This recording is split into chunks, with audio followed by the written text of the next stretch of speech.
Hello everyone, and welcome to today's webinar, Using and Updating Your Business Plan, Finding and Staying on the Path to Small Business Success. First off, we are very happy to have everyone attending today's webinar. We hope to provide you with some great information in terms of getting your small business started, getting your business plan together, and then learning how you can utilize that business plan throughout your first and second year. So just to touch on a few things, if you have not heard of us or if you're not familiar with us, Biz Central USA serves as a one-stop shop for small businesses and entrepreneurs nationwide. We host a variety of services and resources, including business plan writing, small business certifications, marketing, web design, incorporation, and so forth. Now, today's speaker is going to be Nina Lopez. She is one of our lead small business consultants here at Biz Central USA, and she specializes in for-profit business certifications and business plan writing. On a daily basis, she uses her extended knowledge in business administration and marketing, and because of that, she has been able to create cutting-edge plans and prepare certifications for well over 200 small business clients. So this is really one of her specialty areas, and on a daily basis, she does hear a number of questions that I'm sure you may have being entrepreneurs or small business owners. So I do encourage, if you have any questions, don't hesitate to ask them. Now, some of our most commonly asked questions that we do receive is, one, will the webinar slides be available for download? And two, will the webinar be recorded and available on demand? Now, the answer to both of those questions is yes. We record and archive all of our webinar events, and we host them live on our website, bizcentralusa.com.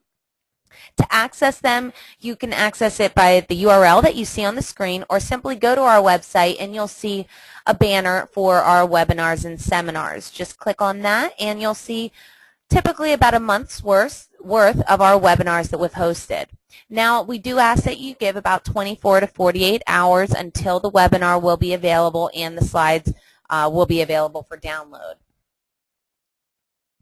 Now, if you have any questions throughout the duration of today's webinar, don't hesitate to ask them, and you can do that by entering them in your questions box.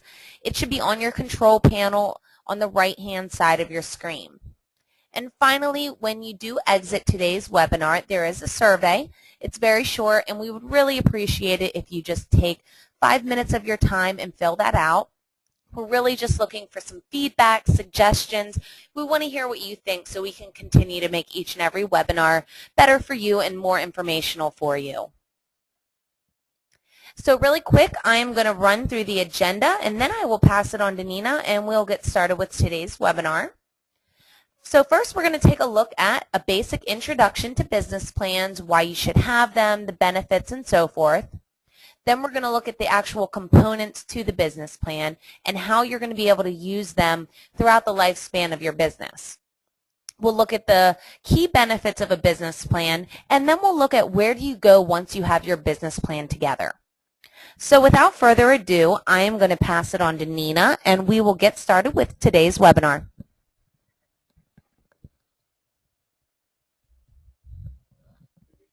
Thank you so much, Nicole, and hello to everyone who is attending this webinar today. It is a pleasure to have you.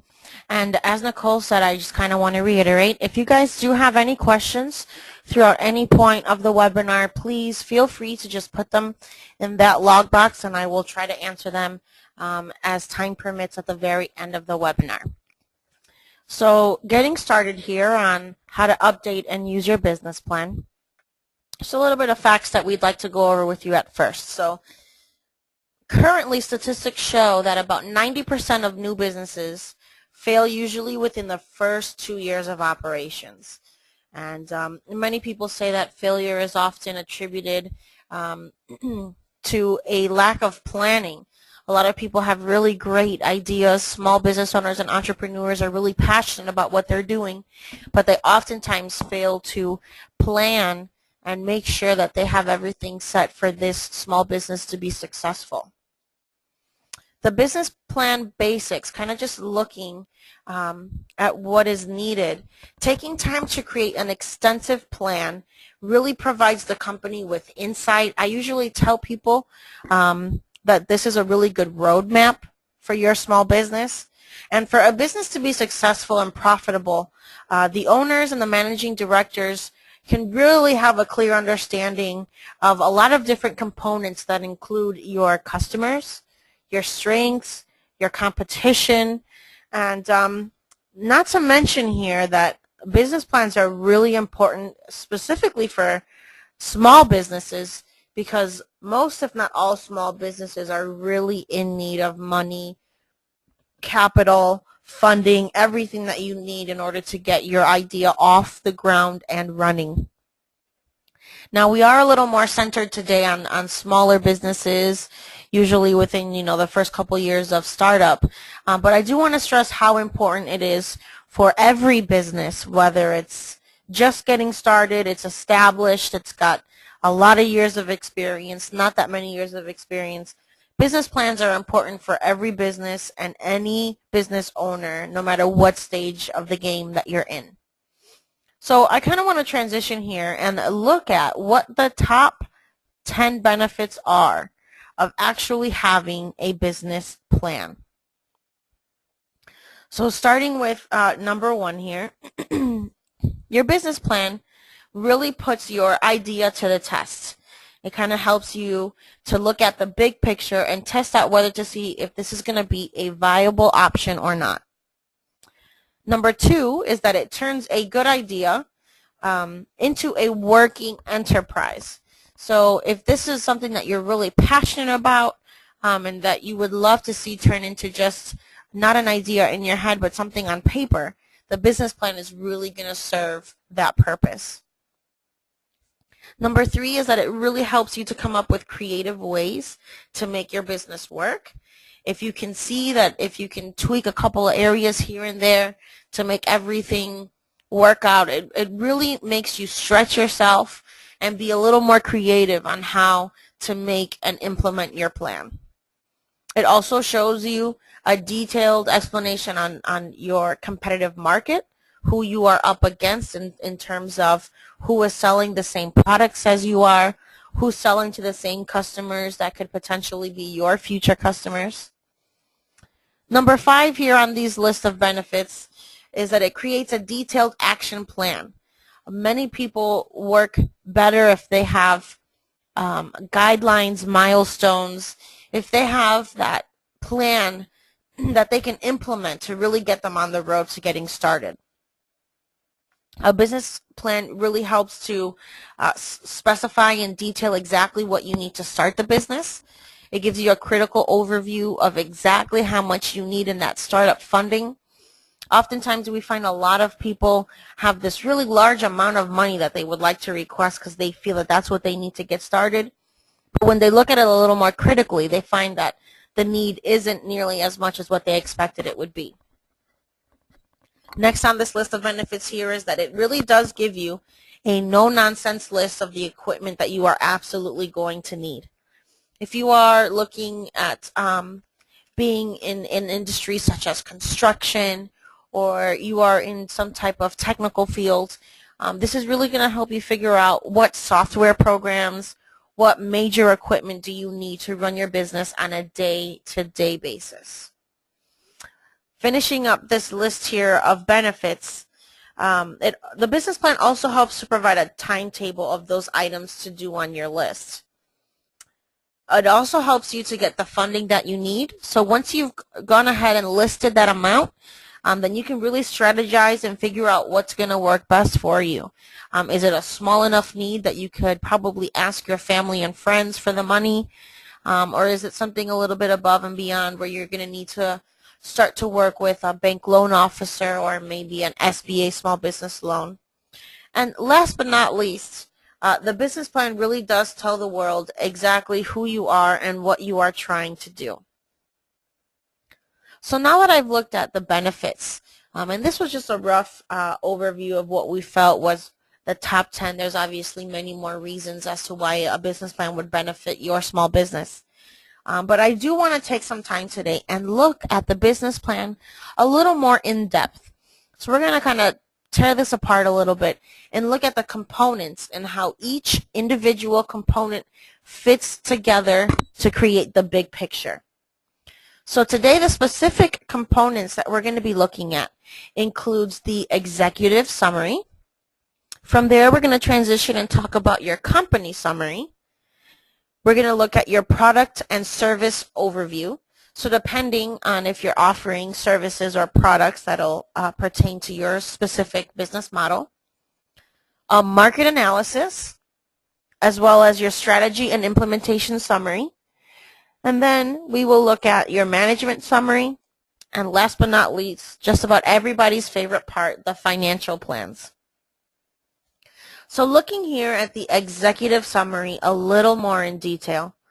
The executive summary is often what I tell many of my customers, your initial face to a potential investor or to a bank loan officer.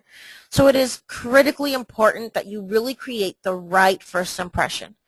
We all know that it's impossible, almost impossible, to create a really good impression if the first impression wasn't a good one. An executive summary is an important marketing document that briefly, and the key word here is briefly, summarizes the critical aspects, your basic assumptions, as well as the financial projections of a business venture. Its key purpose is to sell and not to describe your business to potential investors. Usually overall, what I tend to tell my clients is that it is important that the executive summary be brief, about 3 pages max with a title, and that it be concise and clearly written.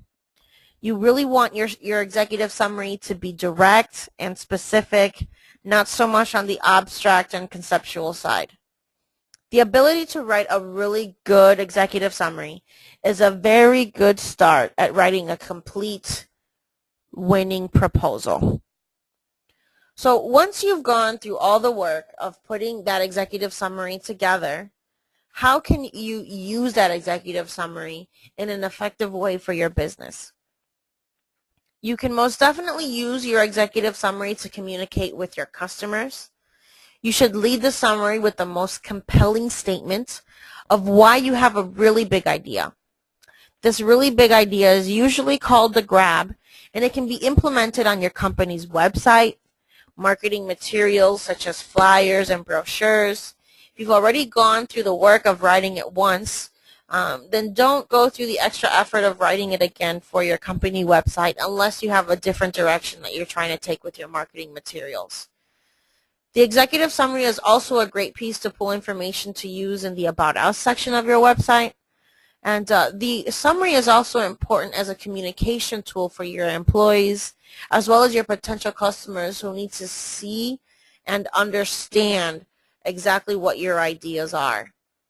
Usually you want to keep your executive summary as well as your communication with other people concise through and through. It really helps to serve as a vision snapshot for your company, and you really can use it to communicate with your management team, your board of directors, business partners, and this will in turn help them to be behind you in what the vision and the goal is for the company. So I'm going to kind of move on here and look a little more deeply at the company summary, which is another very important component of your business plan. So the company summary it can be used to briefly describe the general nature of your company. So from this section, the reader must be convinced of the soundness of the business, and they should also be able to gain a clear idea of the market in which the company plans to operate. It should discuss in detail your ownership structure and your legal status, and it will usually also include information on your company's startup. Now, once you've already written your company summary and you feel pretty good about what you have put together, the company summary is about a 1 or 2 paragraph description of a company used to describe your business to your various target audiences. So this would include things such as like customers, prospects, industry analysts, investors, journalists, or just the general public in whole.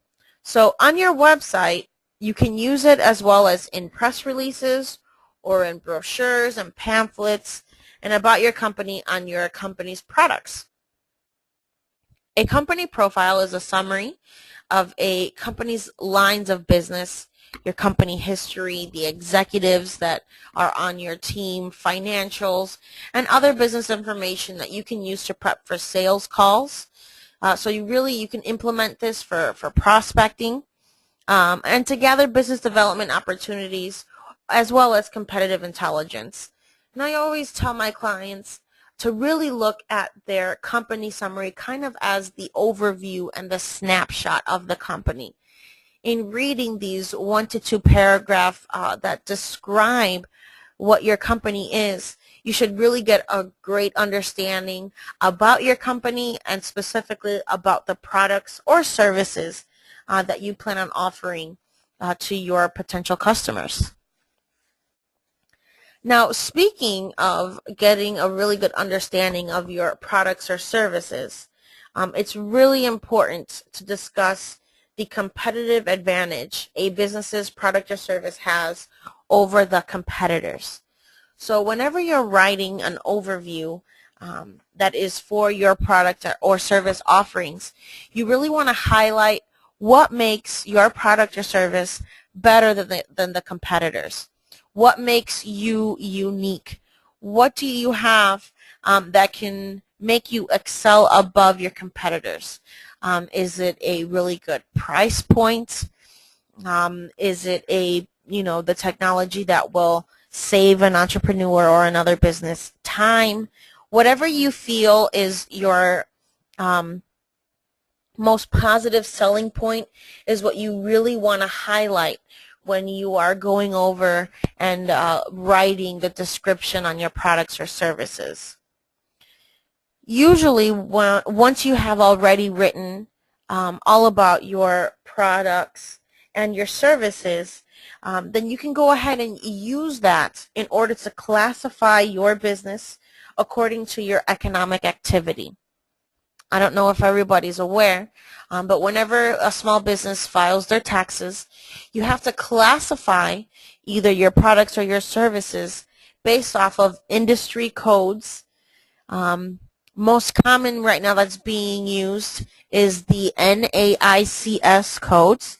I've also heard them referred to as the NAICS codes. So that is the Northern American Industry Standard classification codes. And that will really help to put you into the classification that best fits your business. It also helps you to be able to market to people who are looking specifically for products within that code. So that's why it's really important that you know exactly what you're offering when it comes to your products and services and exactly what the codes are so that you can better classify your business. In being able to classify, then this really does help for analyzing and collecting as well as publishing data about your business.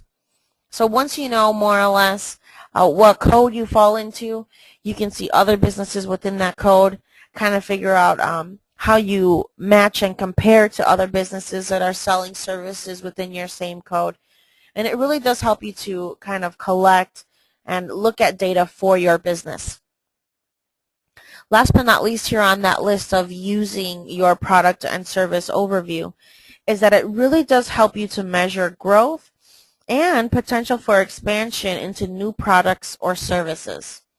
If you have a well put together business plan and you can see, and this is why we really encourage small business owners and business owners that have larger businesses alike, if you can keep copies of your original business plan, then you can really see and track how much you have grown since your beginning stages.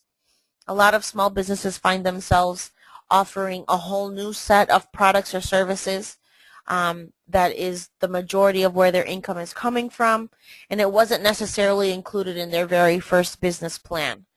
So you want to really keep an open mind to this expansion into new products or services, because if this is a great opportunity for your business to grow, then you can go ahead and track that and measure your growth through your business plans and through the products and services that you were once offering and may be offering now or potentially in the future.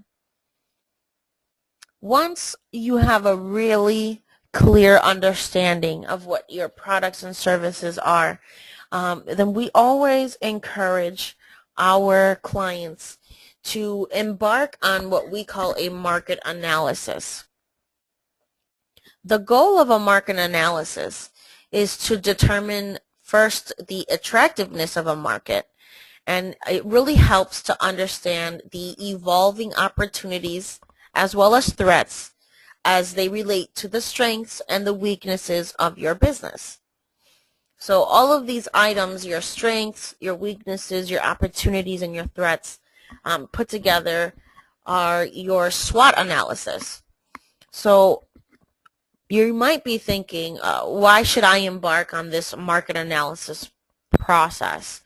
And the primary reasons that I would give you today would be to really help and determine if there is a market and a need for your product or service. It helps you to establish the need for developing a marketing plan.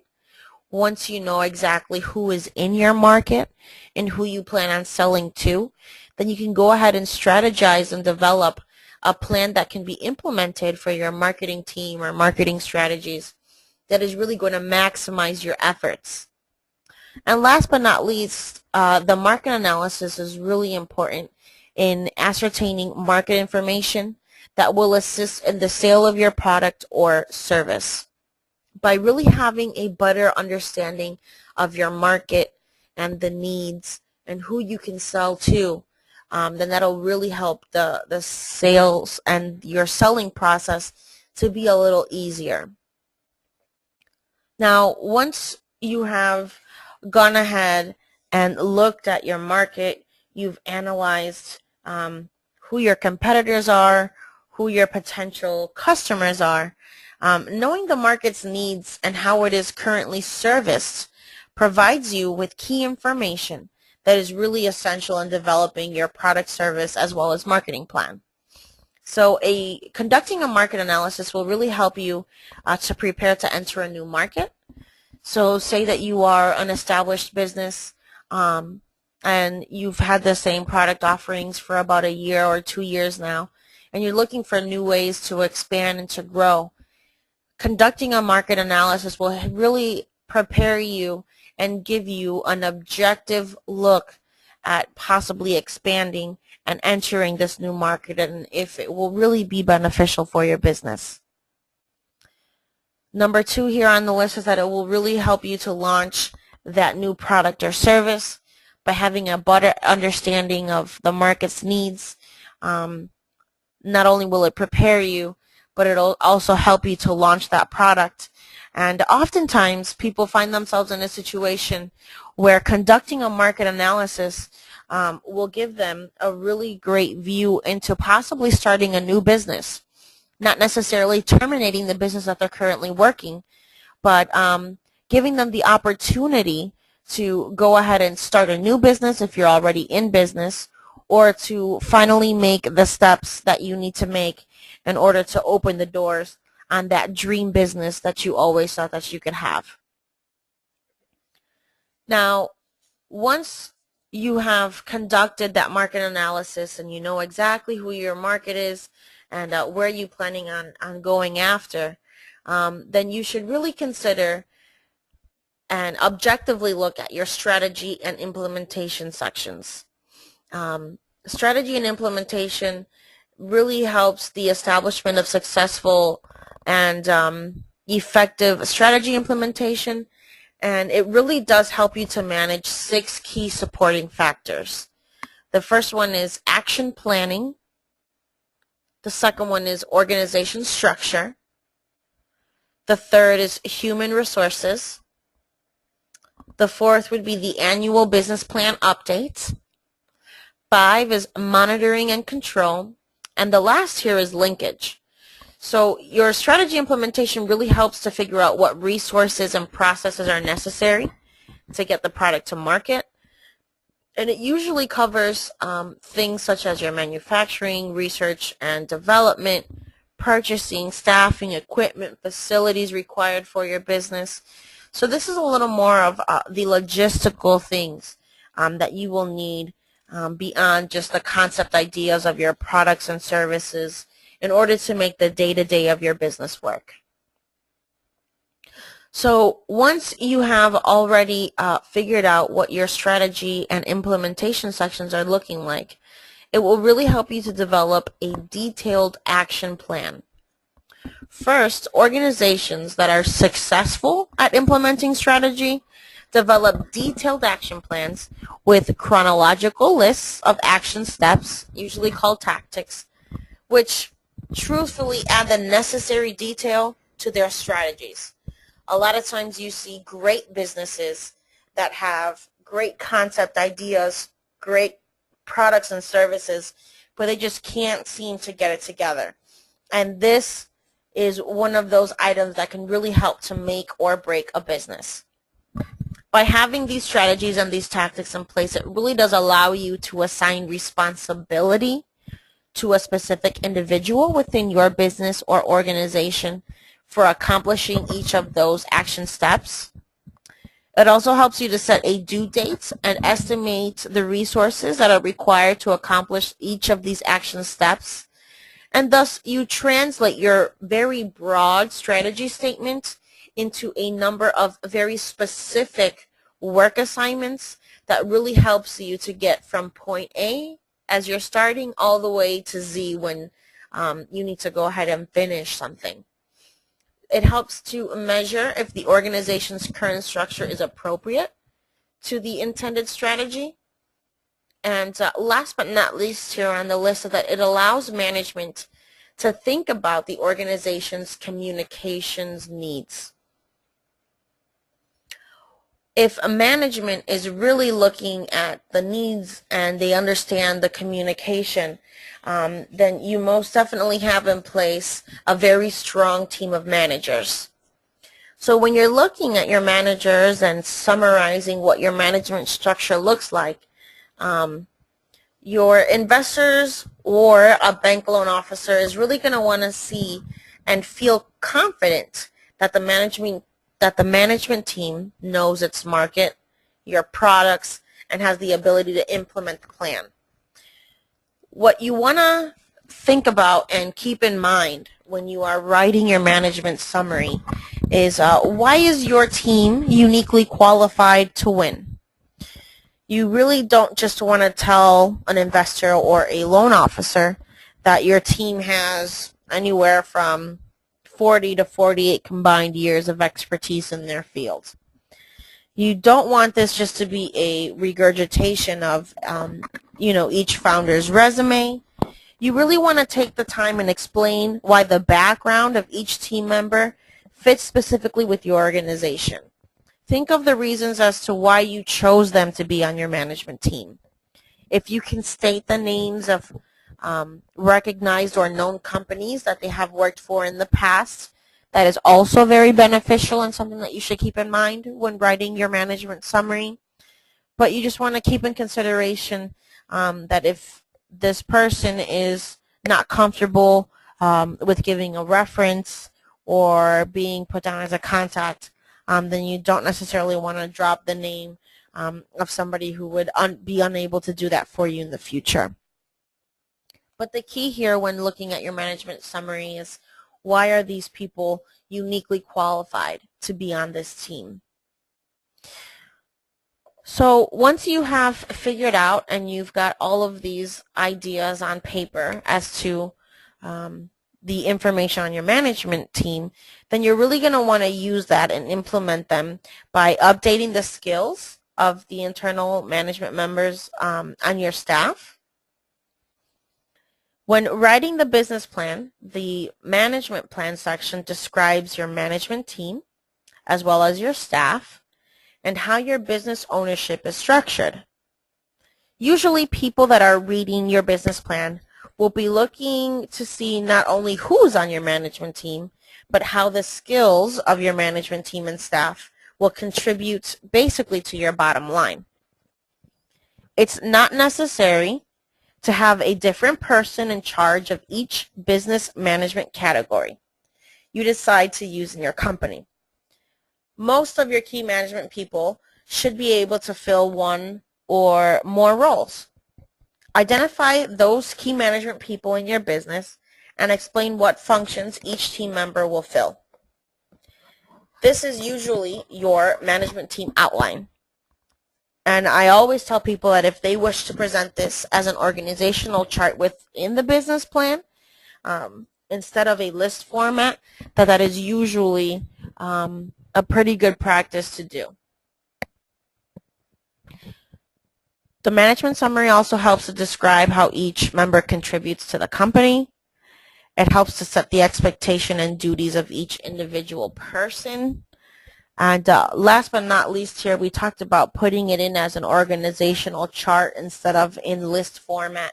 And that is appropriate, and you can do that, especially for those who are a little more visually inclined than they are necessarily text. So now that we've talked about a lot of the components here of the business plan, and we've looked at your executive summary, the company summary, the importance of having specific tactics and timelines for when you plan on implementing certain things with your business. The financial plan tends to be everyone's scariest part of the business plan. Usually for a business plan, it's about 80% financials and 20% text that is actually supporting those financials, graphs, tables, and charts. So one of the first steps to really having a profitable business is to establish a very sound bookkeeping system. Your financial plan section should include a summary of your financial forecasts or projections, and you can go ahead and depict this through spreadsheets showing the formula that you use in order to reach your projections. Most people always ask me if they're going to need a balance sheet, and I always tell them that they will. And your balance sheet should be accompanied by your income statements as well as your cash flow projections. And you usually do this for a 1-year time frame. The summary in this section is also where you would tell prospective lenders how much money you are expecting to borrow in order to cover up your startup costs. And the assumptions that you make in this section will also make or break your company's success when it comes to getting that loan and being able to pay it back. So the following 4 areas is what we are really going to pay attention to, and that is your balance sheet, your break-even analysis, your profit and loss statement, and last but not least, your cash flow. So once you've gone through all of the hard work of creating the formulas, putting together all of your projections, making sure that your tables fit through and through, then you can really start to implement your financial plans and kind of use them as a snapshot of your business financials. The income statement portion of your financial plan shows your revenues, your business's expenses, as well as the profit for a particular period. I always tell people that it's a snapshot of your business that shows whether or not your business is profitable at that point in time. You want to go ahead and add up all of your revenues and subtract all of your expenses to see what your profit or loss is looking at. While established businesses normally produce an income statement each fiscal quarter or even once each fiscal year, for the purposes of the business plan for a smaller business, an income statement should be generated more frequently. I always recommend that my clients generate them on a monthly basis, at least for the first year of operations. The cash flow projection shows how cash is expected to flow in and out of your business. For you, the small business owner, the entrepreneur, it's an important tool for cash flow management. And I really can't stress this enough. The cash flow will really let you know when your expenses are too high or when you might need to arrange for a short-term investment to deal with a surplus or even a deficit within your cash flow. As part of your business plan, a cash flow projection will give you a much better idea of how much capital investment your business idea is really going to need. And last but not least here, the business plan balance sheet presents a picture of your business's net worth at a particular point in time. It summarizes all of the financial data about your business, breaking that data into 3 categories. So it'll objectively look at your assets, your liabilities, as well as your equity. So now that we've kind of gone over all of the financial information, I really like to take the time out with my clients to talk to them about the supporting documents that they will need to bring with them if they are trying to get lending from a bank or even from an investor. You always want to start with your resume. There are a couple of options here for businesses when they are writing a business plan. Some like to include their resumes into their management summary. And I did talk about not just regurgitating a resume, but really creatively expressing why an individual is on your team. So I always tell my clients to go ahead and write your management summary and include your resumes as appendix files at the very end of your business plan. That way, if the loan officer asks for it, you don't have to shuffle around and look for it. It's already included within the business plan, but it's at the very end so that they can reference it if they really need to. The next item on the list of supporting documentation is credit information. You're going to want to go ahead and show, your past credit history for the loan officer. And this is really specifically more if you're going to be working with a traditional bank. You're going to want to show them quotes or estimates that you have already collected. This really does help to prove that you have been doing your homework, you've been doing your research, you know more or less how much your business insurance is going to cost you or how much rent in your specific area is running for. So this really just helps to prove your preparedness and your passion for getting this business off the ground and running. If you do have letters of intent from prospective customers that you could include within your supporting documentation, this is really beneficial when you go into a meeting with investors or with bank loan officers. So the best example that I have of this is if you are in like the construction field and you already have your general contractor's license and you're looking at picking up a couple of contracts. If you can show that you are already in processes of bidding and contracting with a couple of prospective customers, that would be very beneficial. Next on the list here of supporting docs would be letters of support from credible people who know you. So if you have established business relationships that you can pull from and get letters of support or reference, that would really help your business plan and support it. If you are looking at leasing or even buying a building or an office space, then you're going to want to bring with you a lease or buy-sell agreement. And last but not least, all legal documents that are relevant to your business should also accompany your plan. So if you have established legally as a corporation, then you're going to want to bring with you your articles showing that you're already organized with the state. If you are, for instance, an LLC, then you want to bring your articles of organization And for instance, your operating agreement, especially if you're an LLC with multi-members, then you want to show a bank that the owners have gotten together to really critically think about the business structure and how the day-to-day is going to work. So I know that I've thrown out quite a lot of information about business plans, about specific components and sections, and really how each individual part, when you put it together, helps to really build that big picture. So I'm pretty sure that some, if not all of you, are really thinking to yourselves, well, now that we have all of this information, really, where do we go from here? A lot of people sometimes find themselves kind of making their way through a puzzle or a maze when it comes through, the next steps for a business plan.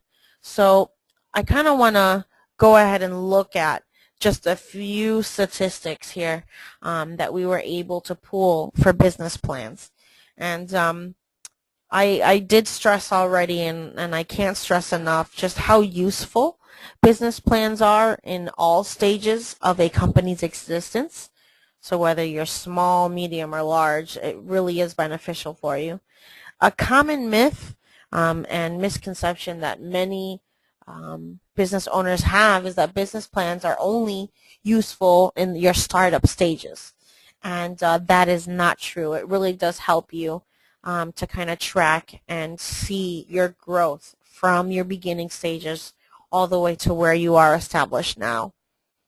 And just the reality is that every business needs a business plan. On average, research shows us that a startup plan will take anywhere from 160 all the way up to 640 hours for a small business owner who is writing and researching all on their own. So I'm going to go ahead and pass this back to Nicole, and she is going to share just a little bit more information before we start answering questions.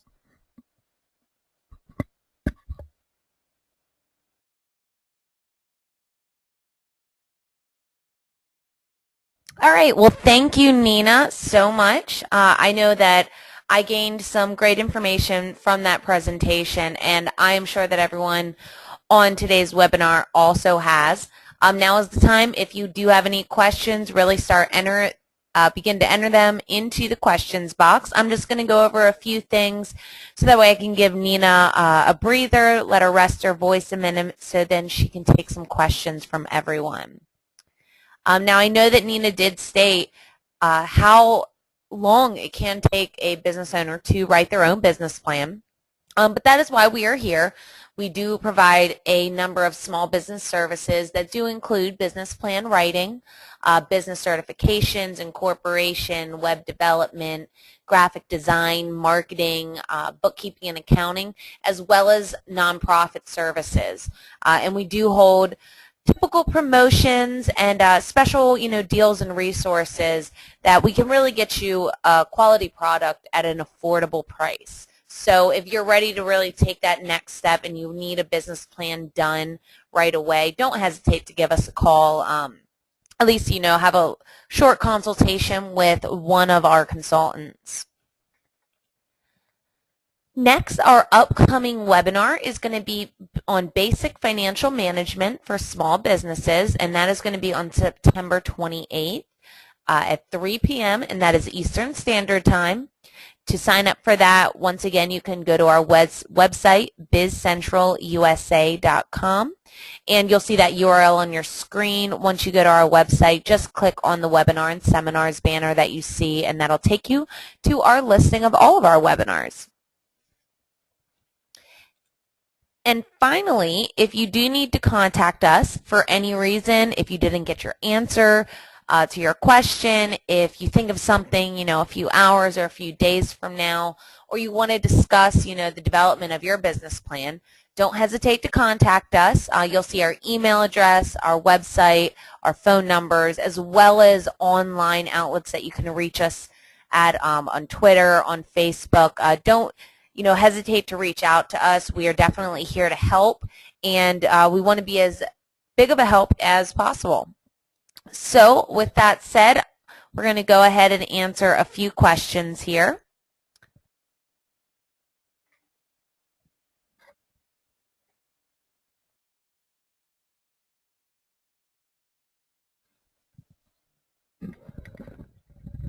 All right. Bear with us here as we weed through the questions. Unfortunately, the box for looking at questions is rather small on our end. So I have here a question about what price range should a small business owner anticipate when looking for somebody else to write a plan? Okay. When you're looking at having a plan written for your business, you do have a couple of options. You can reach out to a individual consultant who specializes in business plans. Pricing for an individual to really give you specific guidance, kind of hold your hand through the whole process, tends to be a little pricey. You can expect anywhere from upwards of $1,000 ranging up to $2,000 for a business plan. Some business plan companies also are within that price range. You're looking at anywhere from about $750 to $100. BizCentral does have packages starting right around the $400 mark. And then we have some options that you can really customize and put together a plan that can range you a little higher if you're looking at doing something very specialized or specific, or if the research that you're looking for is a little more tailored. So there is a very wide range in pricing that you can find for a business plan writing service. So I would just really encourage you to shop around and find the service that you feel would be most beneficial for your small business. The next question I have here is, does every business plan have to include all of the subjects? What if you don't have employees yet? Usually a business plan will cover about 3 years worth of projected financials. So all of the sections that we talked about today were the main sections. There are plenty of other sections that you can include into your business plan that we didn't specifically go over, like your mission, your objectives, your keys to success. I mean, the list can really go on and on for what is specifically needed for your business. What you really want to assess for yourself is what the specific needs are for your individual case. If you don't have employees yet, but you feel that you could potentially grow to have employees within the next 2 to 3 years, then you would just simply need to modify your financials to show that at the point in time you don't have employees or subcontractors or managers yet, but in the future you do have space and you have already thought about that and implemented budgets specifically for those line items such as employees. So if you're not there yet, then you want to show that you have already planned for that kind of growth within a 3 to 5 year time frame, if that is what your time frame is for your employee goals. I have another question here as to how do you determine if you should go profit or nonprofit for your company. I'm going to touch just a little bit on this because this could be something that you talk about all day and almost do another webinar on. The main thing that you really want to consider when starting up your business as a for-profit or a nonprofit, the ownership structure within a nonprofit is non-existent. No one person owns a nonprofit. So if you are starting up a nonprofit business, then you need to keep in mind that at any point in time you can be voted off of the board and no longer participate in something that you started. So that is really key for a lot of individuals. IRS rulings does not allow you to create for yourself a permanent position on the board. So if you're really struggling with how to go for-profit or nonprofit, reach out to somebody who is, an expert in the nonprofit sector. Here at BizCentral, we can most definitely help you with that. But the main thing that you really want to look at is, do you want to be an owner of the business for, the duration and life of the business, or are you okay with knowing that potentially in the future you can be, taken off of the board because nonprofits don't have specific owners?